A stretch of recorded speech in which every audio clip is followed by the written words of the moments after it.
హైదరాబాద్లోని మీర్పేట్లో దారుణం చోటు చేసుకుంది. మాజీ ఆర్మీ జవాన్ అయినటువంటి గురుమూర్తి తన భార్య వెంకటమాధవిని అతి దారుణంగా హత్య చేసిండు. ఇప్పుడు ఇదే అంశం రాష్ట్ర వ్యాప్తంగా సంచలనంగా మారింది.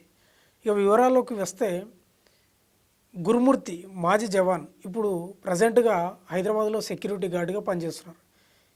ఇతనికి భార్య, ఇద్దరు పిల్లలు ఉన్నారు. వీళ్ళు మీర్పేట్లోని జిల్లెల చెరువు దగ్గరనే ఒక ప్లాట్లో రెంటుకుంటున్నారు. అయితే వీళ్ళ ఇద్దరి మధ్య ఎప్పటి నుంచో కొంత గొడవలు జరుగుతున్నాయి అనేది తెలుస్తుంది. అయితే ఈ మధ్యకాలంలో వచ్చినటువంటి సంక్రాంతికి వస్తున్న సినిమాను వీళ్ళు ఫ్యామిలీతో కలిసి చూసిండ్రు. చూసిన తర్వాత పిల్లలను, ఎవరైతే గురుమూర్తి పిల్లలను వాళ్ళ అమ్మమ్మ ఇంటి దగ్గర వదిలేసి భార్యాభర్తలు మాత్రమే ఇంటికి వచ్చారు. వచ్చిన తర్వాత కూడా కామన్గా వీళ్ళ మధ్య గొడవలు జరుగుతున్నాయంట. అయితే సినిమా చూసి వచ్చిన తర్వాత కూడా మళ్ళీ గొడవలు జరిగినాయి. జరిగితే కోపోద్రికుడైన గురుమూర్తి గోడకేసి బాధిండంట. బాధితే స్పృహ తప్పి పడిపోయిందని ఈయన అనుకున్నాడంట. కానీ ఆమె చనిపోయిందని తర్వాత తెలుసుకున్న గురుమూర్తి ఏం చేయాలనే ఆలోచనలో పడి కొన్ని యూట్యూబ్లో వీడియోలు చూసి అసలు ఎవ్వరికీ తెలియకుండా మాయం చేయాలని పెద్ద స్కెచ్ చేసాడు. అందులో భాగంగా మనోడు ఏం చేసాడంటే కత్తులు తీసుకొని మొదటగా శరీరంలో ఉన్నటి మెత్తటి భాగాలను కోసి కుక్కర్లో ఉడకబెట్టి కొన్నేమో హీటర్లో నీళ్లు పోసి హీటర్ పెట్టి బాగా దాదాపు 6 గంటలు 7 గంటలు ఉడికించిందంట. ఉడికించిన తర్వాత వాటిని ఎండబెట్టిండంట. ఎండబెట్టి మళ్ళీ రోట్లో వేసి దంచి పొడి వేసి పక్కనే ఉన్న జిల్లెల చెరువులో కలిపిండంట. ఇక బొక్కలను కూడా దాదాపు చిన్న చిన్న ముక్కలుగా కట్ చేసి ఉడకబెట్టి దానిలను కూడా చుర వేసినంట. రోట్లు వేసి దంచి పొడి వేసి దాంట్లో కూడా చెరువులు వేసినంట. ఇక తలకాయ విషయానికి వస్తే అది పొయ్యి మీద కాలుస్తున్నాడంట. కాలుస్తుంటే ప్లాట్లో ఉన్న మామూలుగా కిరాయి వాళ్ళు ఉంటారు కదా చుట్టుపక్కల, వాళ్ళకు కూడా స్మెల్ వచ్చిందంట. అంటే ఇదంతా పండగ రోజు జరుగుతున్న కార్యక్రమం, సంక్రాంతి పండుగ రోజు. వాళ్ళకు ఏందబ్బా ఏం స్మెల్ వస్తుందని అనుకొని ఇక పండగ కదా మేక తలకాయ ఇట్లా తెచ్చి కాల్చుకొని వండుకుంటున్నారేమో అని వాళ్ళు అనుకున్నారంట.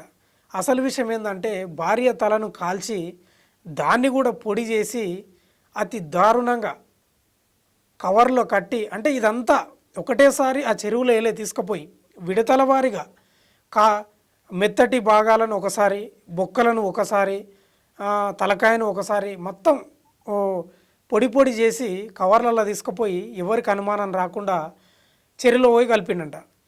ఇక కలిపిన తర్వాత ఇంట్లో ఇక మరకలు అవి ఉంటాయి కదా, మంచిగా ఫినాయిల్ తోటి శుభ్రంగా కడిగిందంట, ఎక్కడ అనుమానం రాకుండా.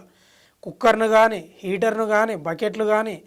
అయితే ఇంకా విచిత్రం ఏంటంటే అతని ఇంట్లో మొద్దు కూడా ఉంది. మనం మటన్ షాపుల దగ్గర, చికెన్ షాపుల దగ్గర ఉండే మొద్దు కూడా ఉంది. అదే మొద్దు మీద పెట్టి భార్యను ముక్కలుగా నరికినట్లు పోలీసులు కూడా అనుమానిస్తున్నారు. ఇక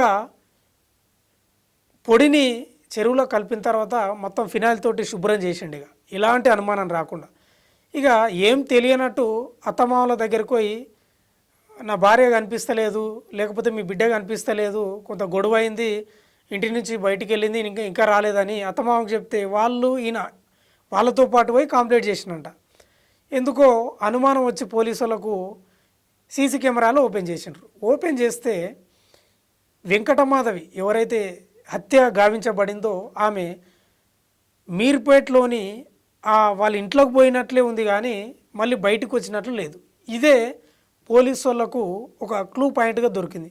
ఇక తమదైన శైలిలో గురుమూర్తిని విచారిస్తే ఎస్ నేనే హత్య చేసిన, అయితే ఏంది అన్నట్లు దురుసుగా కూడా మాట్లాడిందని తెలుస్తుంది. నేనే హత్య చేసిన, నేను ఇట్లా చేసిన, ఇప్పుడు చెప్పిన స్టోరీ అంతే చెప్పిండంట పోలీసులకు. చెప్పిన తర్వాత మళ్ళీ పోలీసు వాళ్ళకు కూడా సవాలు విసురుతున్నాడట. నేను హత్య చేసిన, నేనే చెప్పిన, మీరు ఏం ఆధారాలు సేకరించిండ్రు, అసలు మీకు ఆధారాలు ఉన్నాయా కోర్టులో చూపించడానికే, మీ పని కోర్టులో చూసుకుంటా నేనని పోలీసు వాళ్ళ మీదకే సవాలు విసిరిండంటే వీడు ఎంత దారుణంగా, ఎంత మూర్ఖంగా, ఎంత సైకోగా ఉన్నాడో అర్థమవుతుంది. ఇక పోలీసు వాళ్ళకు కూడా ఇదే విషయంపై క్లూస్ టీమ్ రప్పించినా కూడా ఎటువంటి చిన్న ఆధారం, అటు ఇంట్లో కానీ ఆ చెరువు దగ్గర కానీ చిన్న ఆధారం, ఒక వెంటుక మంది ఆధారం కూడా దొరకలేదంటే వాడు ఎంత పకడ్బందీగా ప్లాన్ చేసిండు అనేది అర్థమవుతుంది. అయితే పోలీసు వాళ్ళు ఇంకో వర్షన్ ఏం చెప్తున్నారంటే, ఇప్పుడు మేము మిస్సింగ్ కేసుగానే బుక్ చేసినాం కేసు, అదే కోణంలో పరిశీలిస్తున్నాం, కాకపోతే నేనే హత్య చేసిన అని చెప్పిండు కాబట్టి మేము వచ్చి పరిశీలిస్తున్నామని పోలీసు వాళ్ళు చెప్తున్నారు. ఏదేమైనా అది అనుమానమా లేకపోతే తరచుగా భార్యాభర్తల మధ్య చిన్న చిన్న గొడవలు జరుగుతుంటాయి, ఏదేమైనా అంత దారుణంగా చంపిండంటే పోలీసులే నివ్వెరపోయిన పరిస్థితి అంటే ఒకసారి ఆలోచన చేయండి. వాళ్ళ చరిత్రలో ఇలాంటి కేసును, ఇలాంటి హత్యను, ఇలాంటి మృగాన్ని మేము ఎప్పుడు చూడలేదని పోలీసులు చెప్తుంటే అక్కడున్న ప్రజలు కూడా భయభ్రాంతులకు గురవుతున్న పరిస్థితి ఉంది. ఇంకా ఇక్కడ ముఖ్యమైన విషయం, ఈ విషయం తెలిసినాక ఇప్పుడు గురుమూర్తి ఏదైతే ఉంటున్న కిరాయి ఇల్లు ఉంది కదా, వాళ్ళ చుట్టుపక్కల కూడా ఉంటారు కదా అదే ఇంట్లో, ఆ బిల్డింగ్లో, వాళ్ళంతా భయపడి ఇల్లు ఖాళీ చేసి పారిపోయినరట. అంటే ఇల్లు ఖాళీ చేసి వెళ్ళిపోయినరట. అంటే అంత భయంకరంగా ఉంది. వింటేనే ఒళ్ళు గగురుపరిచే విధంగా ఉంది ఈ హత్య. చూడాలి మరి ఈ కేసును పోలీసులు ఎలా ఛేదిస్తారు. గురుమూర్తి నేనే చంపినని చెప్పడం, అసలు మీరు ఏం ఆధారాలు సేకరించడాన్ని మళ్ళీ పోలీసు వాళ్ళకే రివర్స్ కౌన్సిలింగ్ చేయడం అనేది నిజంగా పోలీసులకు కూడా చాలా సవాల్గా తీసుకుంటున్నారనే విషయం తెలుస్తుంది. ఏదేమైనా చిన్న చిన్న గొడవలు ఉండొచ్చు, లేకపోతే అనుమానాలు పెనుభూతాలు కావచ్చు, కానీ అంత దారుణంగా చంపడం అనేది చాలా దారుణం. ఎందుకంటే ఇంటి చుట్టుపక్కల ఉన్నోళ్ళే భయభ్రాంతులకు కాదు, ఈ వార్త విన్న ప్రజలు, తెలుగు ప్రజలే ఒక్కసారిగా ఇంత దారుణంగా ఉంటారా మనుషులు అనేది వాళ్ళు కూడా ముక్కున వేలేసుకుంటున్న పరిస్థితి. ఏదేమైనా ఈ కేసు ఎంత దూరం పోతుందో, ఎక్కడి వరకు వచ్చి ఆగుతుందో, అట్లా మిస్సింగ్ కేసుగా తేలుతుందా లేకపోతే నిజంగా హత్య చేసిండు అనేది తేలుతుందా అనేది వేచి చూడాలి. ఒకవేళ అతను హత్య చేసిన కోర్టులో సబ్మిట్ చేయాల్సి ఉంటుంది, ఆధారాలు కూడా కంపల్సరీ. కాబట్టి పోలీసు వాళ్ళు కూడా ఆధారాల కోసం వెతికిన ఒక్క క్లూ అంటే ఒకటి రాలేదు. మరి చివరికి ఏం జరుగుతుంది, కేసు ఎక్కడి వరకు పోతుంది అనేది విచారణలో తేలుతుంది. వేచి చూడాల్సిందే మనం.